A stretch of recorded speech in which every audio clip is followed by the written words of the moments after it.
8 minutes past 9 o'clock. I was still having some discussion with my guest, I believe, but then we're up and rolling. Good morning again, back into the third hour of the show, and clearly this time around we're going to be looking at infrastructure, Uganda's infrastructure mainly. I would want to break it down in infrastructure, corruption. Those are some of the key discussions that we're going to be having today. This particular morning. Now, away from the fact that we'll be discussing the national budget later on in the after the show, and our daily programming will as well be under that same topic of the national budget. Hashtag Know Your Budget 2022, hashtag Smart24 updates, and you can use the hashtag SMB and the hashtag is driving business as well. And this particular moment in time, we're heading into our second topic of discussion. This one is looking at the impact of cost initiative in reducing infrastructure corruption in Uganda's road sector procurement.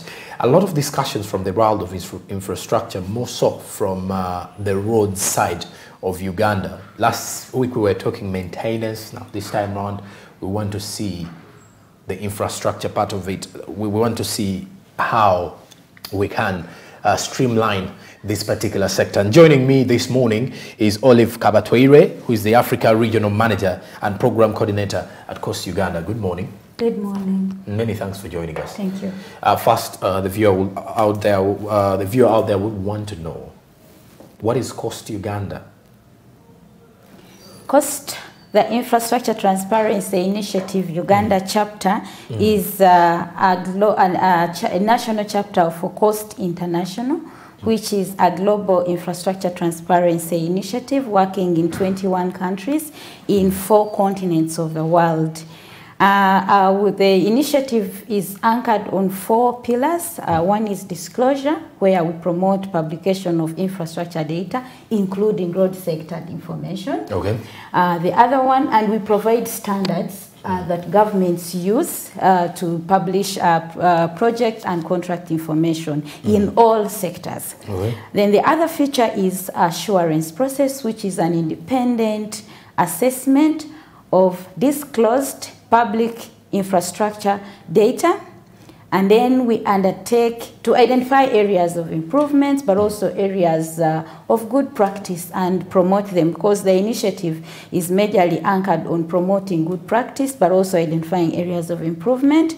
We also go to the project sites to verify whether the projects exist, the experiences of the beneficiary communities, issues of access to information, if there are any environmental, social, and health and occupational issues on projects, and we do document these and discuss these with the entities responsible for these projects. The other feature, which is the third, is the multi-stakeholder working in arrangement, where we establish at the global level, we have a global board, which is comprised of government representatives, private sector, and here I mean the contractors and the consulting engineers, and the media, then the civil society, to represent the citizens, because the civil society is the civic agency.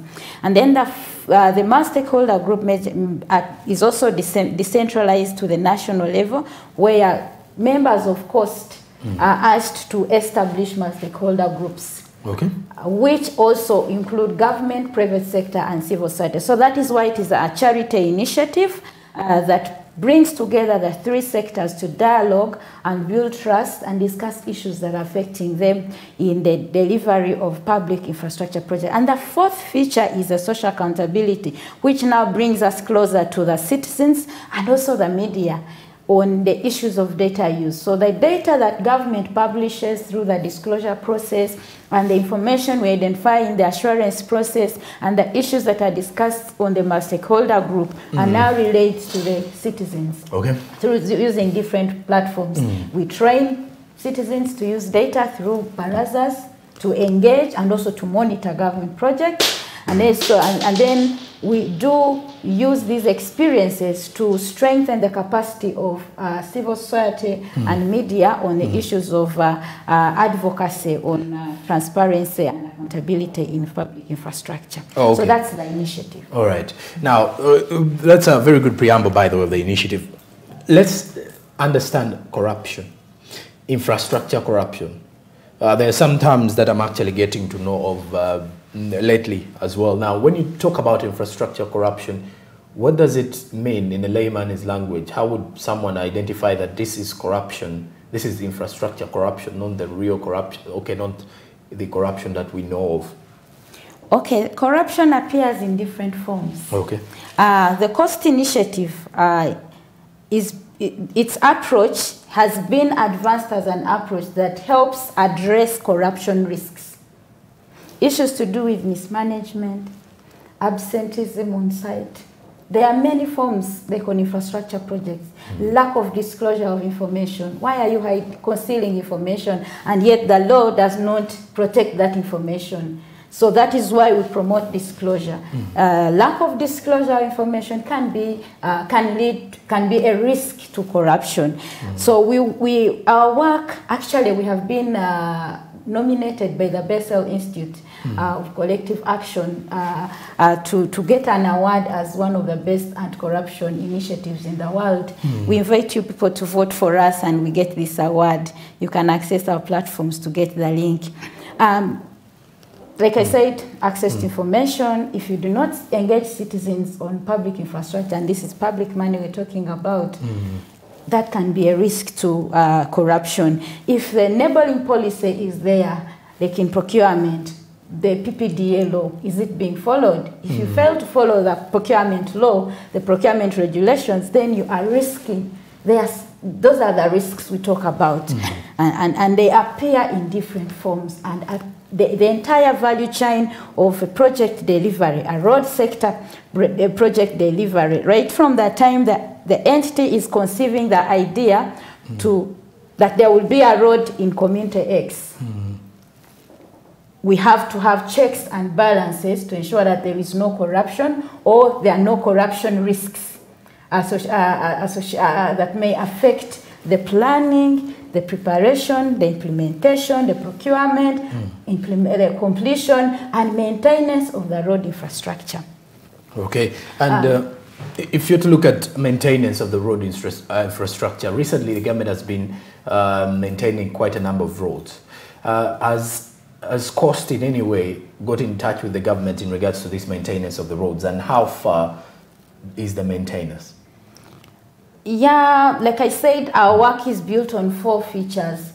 Currently, at the moment, what we are promoting, because in 2017, when we ran a study, which was like a baseline to measure the levels of transparency and accountability and possible measures to address corruption, and we found Uganda performed so poorly. We in our standard, which we promote published data, Uganda published only 12 out of the required 67 data points.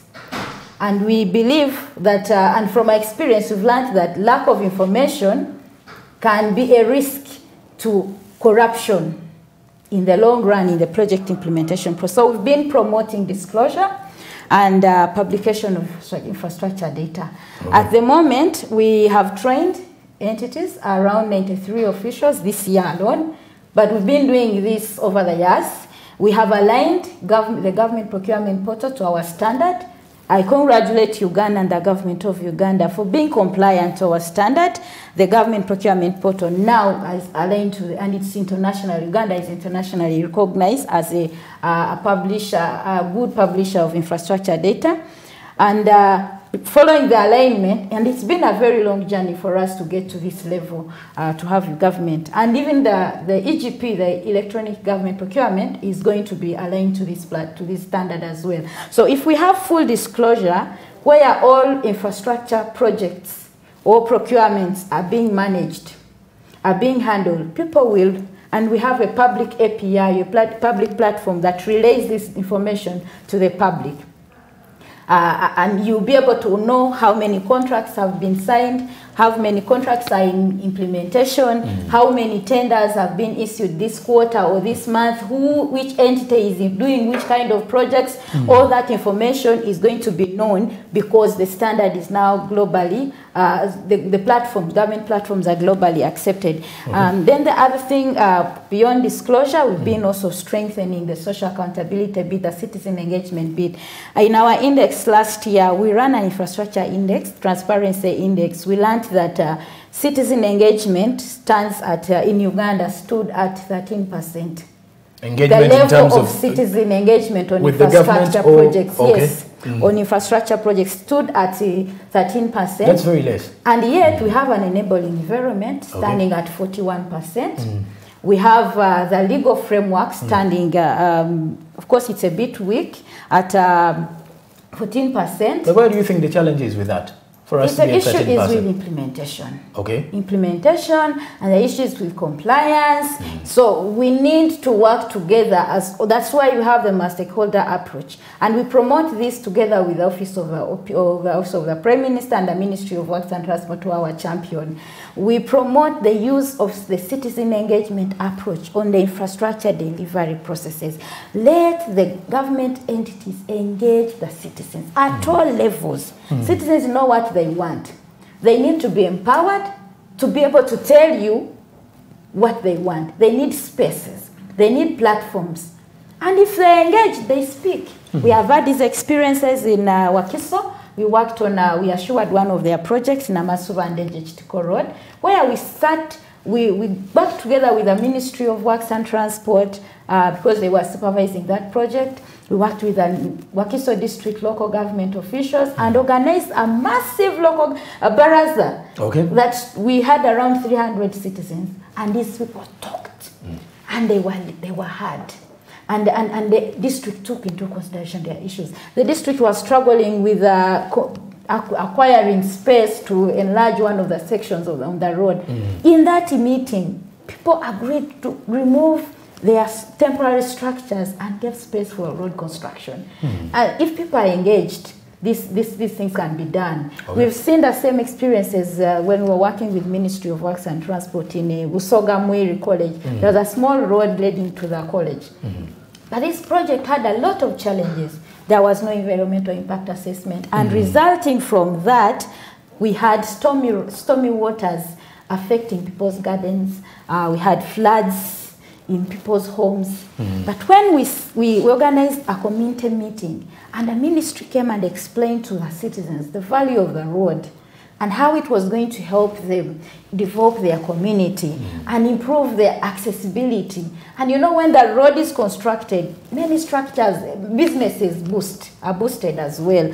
And through that meeting, the ministry conducted an environmental impact assessment. They came back and discussed the issues from their report, and they identified measures and addressed them. We had the ministry adjusting improving the drainage so that the stormy waters do not affect the citizens' gardens and their homes. They don't block their homes. We had the ministry erect humps on the road to avoid accidents, because people had died. Almost 3 people had died on the road because of accidents. And you see, unless the entities, the contractors, the consultants, the citizens, and the media give citizens the space, they will not engage. We are going to keep complaining, we are going to keep talking, corruption, but the power is down there. We have seen the power within the citizens, and we've seen it working. Okay, and let's now mention something about road. You've talked about engaging Ugandans, but do you feel in these engagements that you've had with most of the Ugandans, are we road user friendly? Do we have information on how safely we can use these roads? Because I remember a few weeks back with an engagement with how am I forgetting, someone with the Uganda Public. Let me get the name right. We're actually discussing about the roads in Uganda and the maintenance issue about that. And then the Uganda Road Network. Yes, I've remembered. So he was actually saying there is a challenge with road users, that most of the Ugandans don't know how safely they can use the roads and maintain them after being constructed or after being maintained in the process.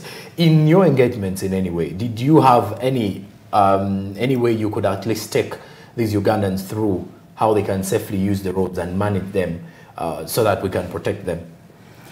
Through our engagement in our community barazas, we bring on board various stakeholders. So we look at a project and we identify who are the major stakeholders on this project. Okay. For instance, we've been partnering sometimes with Hovita campaign for safe spaces. Okay. And they also train citizens on road use and maintenance. And then the other aspect we promote in our assurance process as we speak with our entities, we encourage them that when you're establishing an infrastructure, imagine that these people do not know anything about this infrastructure. Take them through the process. These entities have sociologists employed on the projects, and their major role is to strengthen community engagement or citizen engagement. We encourage them to create spaces, safe zones. If a road is under construction, how should the person use it? Where do you pass? How do you understand the signage that is being put on the different roads? Are you supposed to cross through a highway? When you get to a highway, how do you cross? What is the speed? Because even we have these signages on the roads, but people do not understand them. And it's only through the construction process, these barazas and the media spaces like this that citizens can understand. They say, when you find a shoulder, it means probably there is a bridge. Probably, what do these things mean? If you find a different signage on the road, what does it mean? Okay. Should it mean I am not allowed to cross here? Or I wait until I see a zebra crossing? Okay. And people do not even understand zebra crossing, what it means. Yeah, everyone will opt for anywhere they want to. We need to do a lot of awareness raising. And in our spaces, we always encourage all stakeholders to use these spaces to engage. But we are not doing this alone. PPDA is doing barazas as well on procurement. OPM does barazas away from us aside, but we also promote these barazas. We encourage the entities to do these barazas because the cost initiative it's a rolling initiative. Time will come, it will move on. Our work is to ensure that our approach is institutionalized and mainstreamed within government processes, systems, and capacities. So we strengthen the capacity of the entities. Like now, when we established the baraza approach in Wakiso, we no longer go there. They do it on their own now. KCCA is doing it on their own. UNRWA is doing it on their own. We don't have to be there. The most important thing is engaging the entity, let them appreciate what the value of these initiatives and these approaches on infrastructure projects, especially the road sector projects, because many people are using the roads, and we are losing so many people on a daily basis. But why should we keep losing people on the roads? Why should we have, how should someone interpret a narrow road? What should I do when I get closer to a narrow road and there's so many cars? Should I run to the bush? So people need to be educated. All right. Yeah. And the matters of education, like she says, is where we are going to draw a line for our first break. When I do return, after we're going to be looking at the way forward and then how far with the level of maintenance in the roads in Uganda and how we can at least safeguard our roads as the road users. I believe we are all road users in our own capacities. But that and more is what we're coming up with the discussion after the break. Quick 15 is what we're getting back with. Stick around. I'm still around here as well.